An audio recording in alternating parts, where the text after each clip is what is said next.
தேவனுக்கே மகிமை உண்டாவதாக. லூக்கா 5ஆம் அதிகாரம் 5ஆம் வசனம். அதற்கு சீமோன், ஐயரே, ராம் முழுதும் நாங்கள் பிரயாசப்பட்டும் ஒன்றும் அகப்படவில்லை, ஆகிலும் உம்முடைய வார்த்தையின்படியே வலையை போடுகிறேன் என்றான். ராம் முழுக்க பிரயாசப்பட்டோம், ஒன்றுமே நடக்கலப்பா. அதோடு அவன் நிறுத்தலை. ஒரு வார்த்தை சொல்கிறான், ஆகிலும். பேதுரு சொல்கிறான், ஆகிலும் உம்முடைய வார்த்தையின்படி வலையை போடுகிறேன். பாருங்க, பிரயாசப்பட்டு ஒன்றுமே கிடைக்கலன்ற ஸ்டேஜுக்கும் உம்முடைய வார்த்தையின்படி வலையை போடுறேன்ற ஸ்டேஜுக்கும் இடையில கேப்பு. அந்த கேப்பில் தான் என்ன நடக்குது? இயேசு கிறிஸ்து பேதுருவினுடைய படகுல ஏறுறாரு, பிரசங்கம் பண்ணுறாரு. நீ ஆழத்துக்கு படகை தள்ளி கொண்டு போய் உன் வலையை போடுன்றாரு. போட்ட உடனே மீன் அகப்படுது.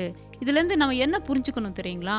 நமக்கு ஒரு காரியம் நடக்கலை, சிக்கலாக இருக்குது, அது இன்னும் ஒரு முடிவுக்கு வரல, நான் எதிர்பார்த்துருக்கிற முடிவு எனக்கு கிடைக்கல அப்படின்ற ஸ்டேஜ் வரும்போது கொஞ்சம் பொறுமையாக காத்துருங்க. கர்த்தர் உங்ககிட்ட ஏதோ ஒன்று பேச விரும்புகிறாரு.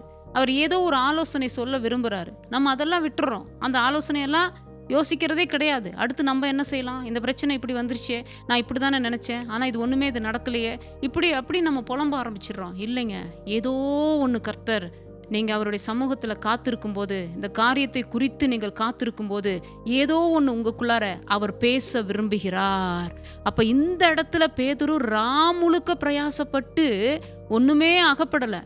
விடிய காலையில் ஆண்டவர் வராரு, அந்த இடத்துல அந்த படகண்டையில் வராரு, அதில் ஏறுறாரு, பிரசங்கம் பண்ணுறாரு, ஆழத்துக்கு போன்றாரு, இப்போ வலைய போடுன்றாரு. நடந்ததா? நம்மளுடைய வாழ்க்கையில் அப்படி தான் நடக்கும்.